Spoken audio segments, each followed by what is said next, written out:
Hello and welcome to Untold Lives of Women with me, your host, the Nairobi Feminist. On today's episode, I have a very special guest and I'll have her introduce herself. But before we even get there, please make sure to subscribe so that you can get notified whenever we have a new episode. And also you can search us on all social media platforms at the Nairobi Feminist or simply Google the Nairobi Feminist and you'll find all my content from my blog to my podcast to my social media platforms to my YouTube channel, and anything that you are looking to find out, you'll find out from there. So without any further ado, I'll have her introduce herself and then we can get on from there. Thank you so much. I'm so honored and humbled. My name is Pauline, the director and the founder of Rebirth of a Queen. I am a journalist by profession and a storyteller. I love storytelling. It's my way of healing. It's my way of telling stories that are not told, and it's my way of living.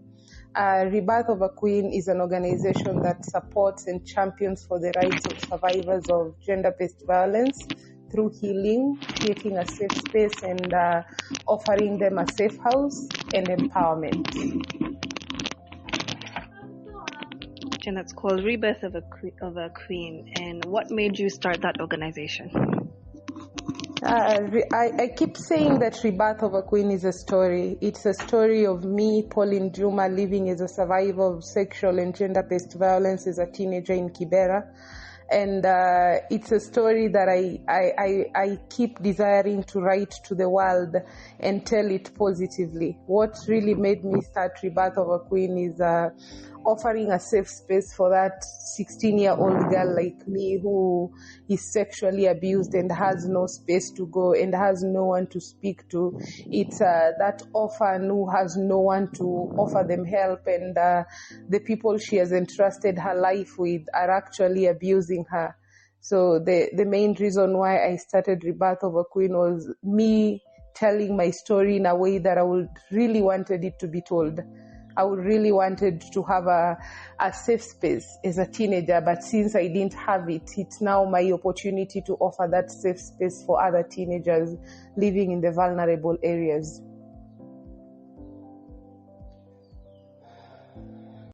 Sorry, I didn't hear the question. The journey is not the journey has not been easy since I was 16.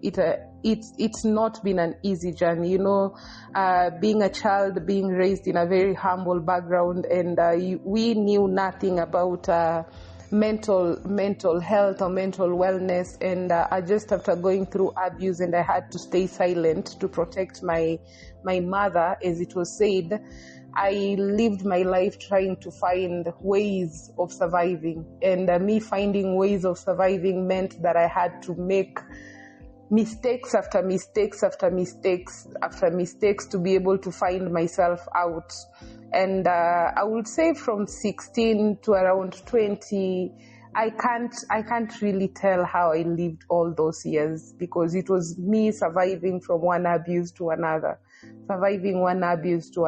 until I was able to reach out within and desired a different life.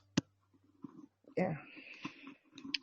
Wow, so many people out here are struggling, with abuse and also with their mental health. When you go through traumatic events, or when you just go through a bunch of things in your life that really make you question what life really is about. We don't have help, or we're struggling to find a balance of how we need to survive, we need to eat, we need to have shelter.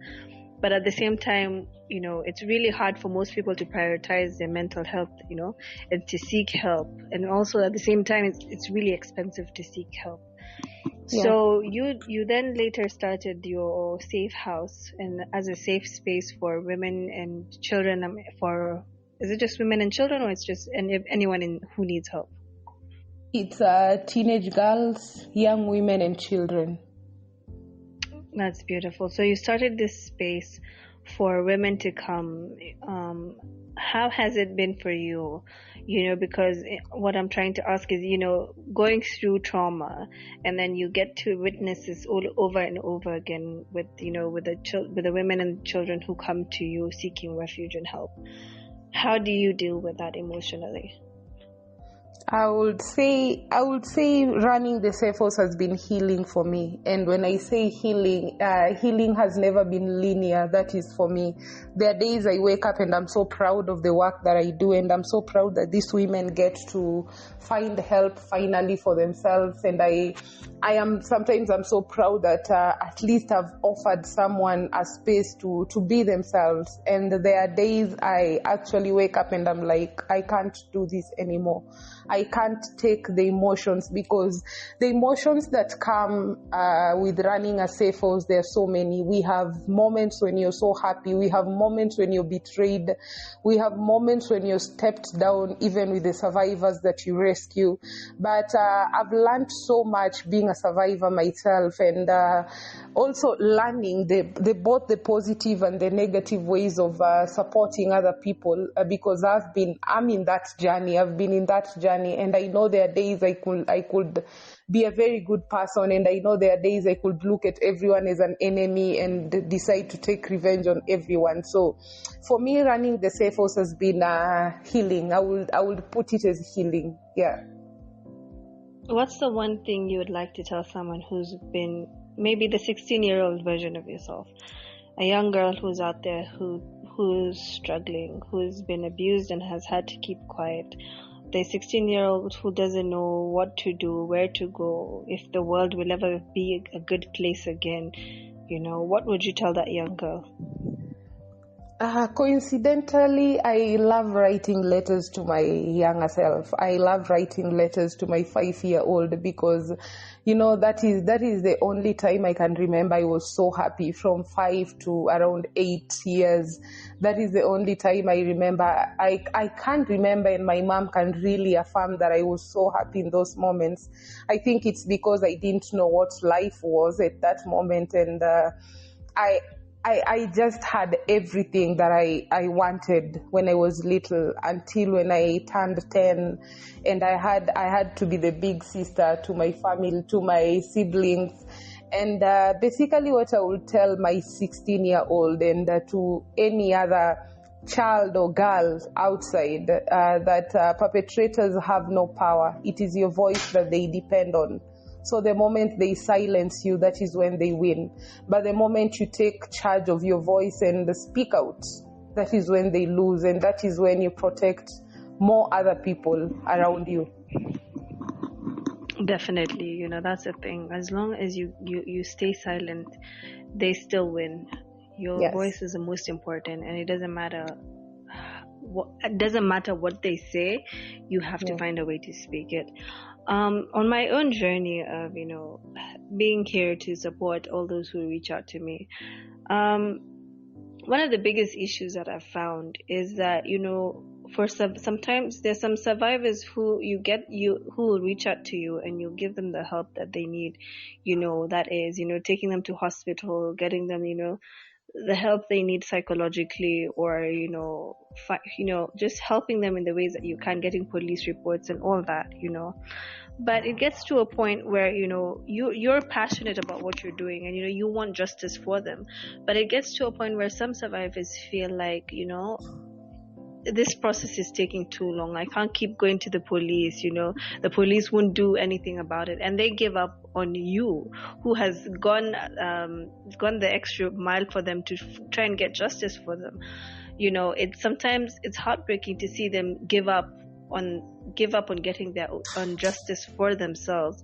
How do you handle that, and how do you maybe encourage them to still seek justice? Something that I've learned the last 2 years running the safe house, it's been 2 years, 4 months now, is that you can never help anyone beyond the limits they've set for themselves. So if I help you for a period of 6 months, and you feel like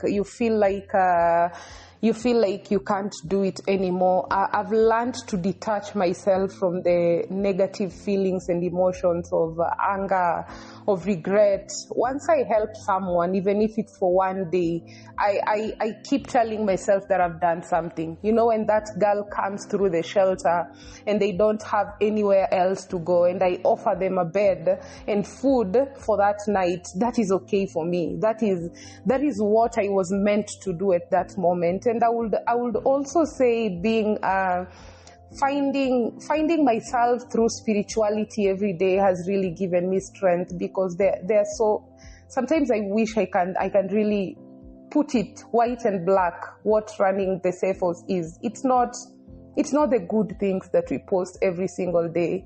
There are days when you're stepped over by the people you help. There are days when the people you help are actually become one of your weapons to put you down. But I've learned to detach myself from anything negative, and I've learned to detach myself from anything that can make me stop being kind. Because I love myself being kind. I love myself supporting other people. This is my purpose, and this is what gives me hope. This is what keeps me going every single day. So anytime I feel like it's a burden, anytime I feel like this is getting too hard, I quickly detach myself. I detach myself, and I've learned to just have the authentic conversations with the girls that I rescue, that this is where I can help. Rebirth of a Queen will never take you through the legal process, because we don't do that. We will only offer you a safe house, we will offer you basic needs, we will offer you medication, therapy, and we will walk you through empowerment journey. So when you come to us with expectations, it's always on the first day. We'll tell you what we can, and we'll tell you what we can't do, and we will remind you that Rebirth of a Queen is a self-funded safe house. No one is funding us. No one is no donor, as we are always told. No donor is supporting us. So when you come, just know whatever we can, that is what we will offer, and it's always the best to us. Yeah. Wow, it's what you've said is really powerful, because sometimes we go through negative things in our lives, and we allow those negative moments to impact us and change who we are at the root of who we are. And what you said is beautiful. It's important to get to a point in your life where when you see that something is turning your positivity into negativity, it's important for you to cut it out. It's important for you to just say, I love being happy, I love being okay, I love being the me that I am, and I don't want anything else to get in the way of that, and just generally cutting it out of your life. And also, I totally understand, being a lot of the times, there are people who have expectations of, organizations that reach out to help people. And, it's really hard when you're self-funded, because, there's so much you have to try and do, but, a lot of the time there's no money to do a lot of the things you would like to do. And, sometimes it gets us down, or it gets to a point where a lot of the things are heavy. But what's the one thing that makes you wake up every day and just be like, you know what, I'm still here, and I'm going to still keep going? I think for me, I would say I have a very beautiful picture of Rebirth of a Queen 10 years from now, that it's always in my mind. It's always with me. Whenever I go through anything tough, it's always in my mind. The fact that I know 10 years from now or 15 years from now, I'll have a girl who maybe she will have graduated from law school. I'll have a girl who's going to be one of the best photographer. I'll have a girl who's going to be one of the best journalists and storytellers in this world.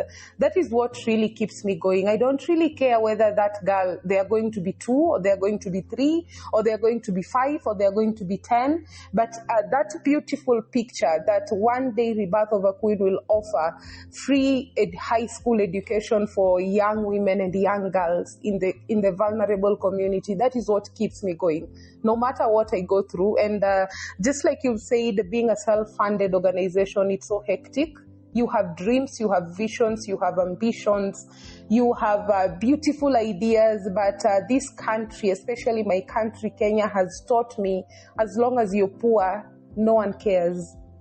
But that beautiful picture that I keep having in my mind is what really inspires me to keep going. It is what reminds me that, hey, Pauline, you still have a long way to go. You remember this picture? You remember this beautiful idea? Let's keep going. Yeah. Wow, I love the fact that you're very positive, and you're not, your dreams, you have your dreams and you have to achieve them regardless of what comes your way. And to be honest, I'm really impressed by what you do, because I know it's not easy, and in this world, we're all given different talents and different skills, and we all have a place in this world. And some of us were chosen to do this and to reach out to people who can't help themselves. So I'm really, really glad that you exist, and I'm happy that I've gotten to meet you and to just find out more about you. Thank you. So one question I'd like to ask all my guests who come on my show is, because in my life I've had people who've surrounded me who have really impacted my life and who've always been there for me. Is there that one person who came into your life and did something kind for you that made you just love what women are, what women represent, and made you give you hope in general? Is that one person or one specific moment in your life where you can say, wow, this person really changed my life?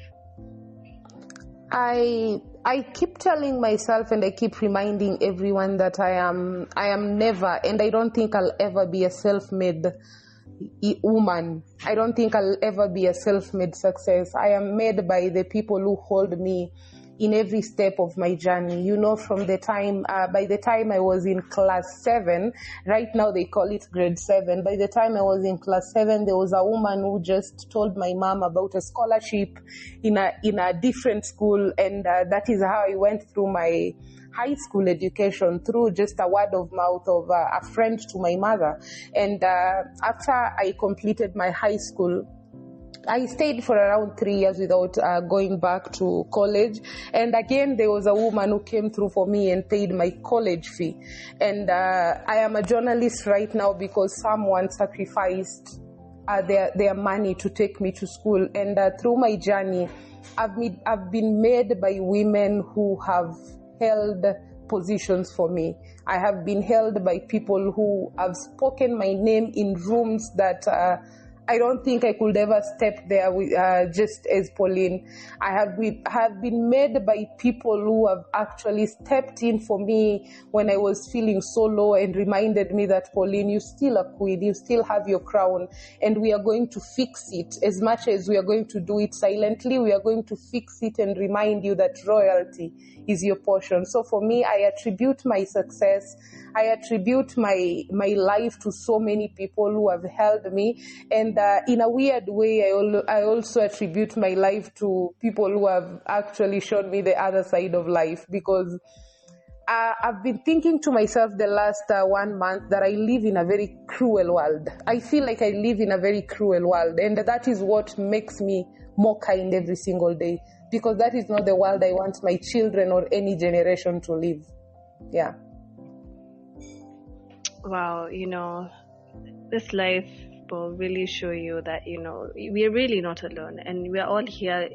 We're not here just to live an existence of being alone. We're here to, in one way, our lives should impact someone else. And what would sometimes some people feel like, I'm tired of helping, I don't know how I'm benefiting someone by helping them, or someone will say, I've helped them once, I've helped them twice, but now I don't want to help them anymore. You have shown, and if anyone who's listening right now and is thinking that, at different moments of your life, when someone steps in to help you, to you it might be, to the person who's helping, it might be something small, but to the person who's receiving the help, it's something that they'll remember for a lifetime. And it's really important for us to always, as humans, it's important for us to understand that, we're all in different places in life. Not all of us are able to be, everything that they want to be, or get to, even eat a meal every day. And it's important for us to, if you can, it's important to lend a helping hand. What would you like to tell anyone out there who, to any of our listeners who would like to help, or maybe even to those ones who are tired of helping, what would you like to tell them? To anyone who's tired of helping, let me start with them. I really understand what the world has turned us to be, but sometimes I keep reminding myself that you don't need to let people change you. If you have a heart of helping, never stop helping. But again, we are also learning as self-care to help with boundaries. Help. You can't operate with an empty cup. So always fill yourself in one way or the other. And something that I really champion for is sustainable empowerment.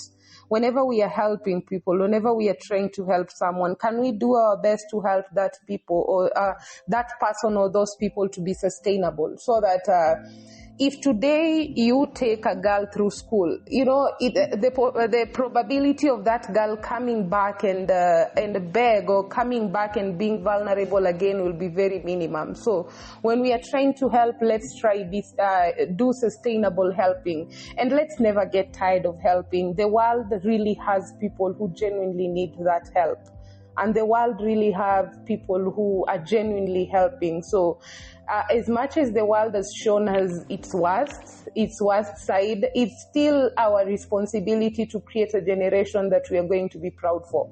Sometimes you helping that one person is never that one person. Just like you said, when you're a giver, when you give, you feel it's little, but to the receiver, it's something big. For me, the person who took me through school has helped Pauline, and has helped Pauline raise more other young women. I don't think if I didn't go through school, I'll be where I am today. So whenever you're helping someone, think of a generation. Don't think of that person. Think of a generation. Think of the number of people you're going to impact, and to the receiver, because most of the times we are the receivers and we are the givers. Whenever you receive, it's now the time for us to develop the culture of passing it over to another person. Let us not be people who are receiving, and after we are full, we are kicking back the people who supported us. We need to pass it over to the next generation, and by that we are going to create a very good culture in this world of giving and taking it over, passing it over to the other person. Yeah. True, I really do believe in that, because when you help someone, they remember what it felt like, and they'll always want to help someone. And by continuously doing that, we create a cycle where we just don't impact our lives, but we impact someone else's life, and it continues like a ripple effect. And that really, it shows, the humanity, that humanity still does exist, that is still good in us, and we should we shouldn't take that for granted, honestly. So Sure. I'd really like to thank you for coming on. Is there anything else you'd like to share with our listeners, so that any ways that they can reach you, or just a parting shot or a word of wisdom you'd like to share with us? Maybe a parting shot that I would like to pass through is that people just to request people to support safe houses. Most of the safe houses, especially in Kenya, are self-funded. These are people who really need your help. Sometimes when we ask for help, maybe through our social media, maybe through online, that is the only way we have. That is the only path that we have to ask for help. So support us, reach out to us, lift us up sometimes with encouraging words, and remind us that we are still in this cause together. And to any person who's going through anything that they can't discuss right now, it's okay to feel the way you're feeling. It's okay to break. And sometimes I remind myself and I remind other people to allow the breaking process, because sometimes it's necessary. As much as it's hard, as much as sometimes it feels impossible, it is necessary to go through that breaking process. But don't allow yourself to lie down forever. Don't allow yourself to be broken forever. Don't allow yourself to stay low forever. It's now time for us to take the ashes and rise like the phoenix that we are, and to look at our crowns once again, and to remind ourselves that royalty is our space. And we are here to help. We are here to support. We are here to hold your hands. We are here to share the little that we have, because this little that we have is what will make the world a better place for a lot of people. Yeah. Wow, that's truly beautiful. Something that maybe someone who's listening doesn't really understand what a safe house is. Could you tell us what your safe house is, what it does, and maybe what your day entails? A safe house, just like the name, it's a house that is safe. We assume we assume that it's a house that is safe. But a safe house is a space where we give survivors of gender-based violence a place to call home, a place to heal, a place where it's not judgmental, and a place where they'll get empowerment. And for Rebirth of a Queen Safe House, it is a space far away from your perpetrators, because we are 40 kilometers from any slums in Nairobi, and most of our rescues we do in Nairobi, and most of our rescues we do in Nairobi and the slums around Nairobi. So we have created a space for survivors to be far away from their perpetrators, even as their cases are going on. And our day entails this, like a normal home. You waking up, taking care of your bed, and taking care of your bed, taking care of the environment that you're in. There are days we have therapy, there are days we have mentorship, there are days we have dances, there are days we just draw to heal. And for us at the moment, we've started an empowerment project. We offer cleaning services to homes and to offices. This is for the girls who are 18 years and above, and it's a way of empowering them, even as we prepare them for their reintegration, for them to go back to the society. My desire as Pauline is always to raise a financially independent survivor, because when you're financially independent, the possibility of you going back to violence is very minimum. And apart from offering a safe house in Rebirth of a Queen, we have photography and videography sessions. We also teach young women to tell their stories. Yeah. Wow, that is beautiful. And I really thank you for coming on the show today. And I hope that if you're listening and you'd like to get involved, you'd reach out to her. You can share with us your social media platforms, and I'll also be able to share them at the bottom of this link. Oh, okay. So our Facebook page is Rebirth of a Queen, and Instagram too, it's Rebirth of a Queen, and Twitter, it's Rebirth of a Queen. So it's all Rebirth of a Queen all through. And when you get to our social media platforms, you'll be able to get our numbers, and you'll be able to reach out to us when you need help, and even when you can offer help to us. Yeah. Okay, thank you so much, Pauline, for coming on. I really appreciate you taking the time to come on and share with us your story. And, I really thank you for what you're doing, because it's a beautiful thing. And I pray that all your dreams will come true, and that you will be able to reach as many women and children out there as you dreamed of. So I love you for listening. Thank you for coming on today. Goodbye for now.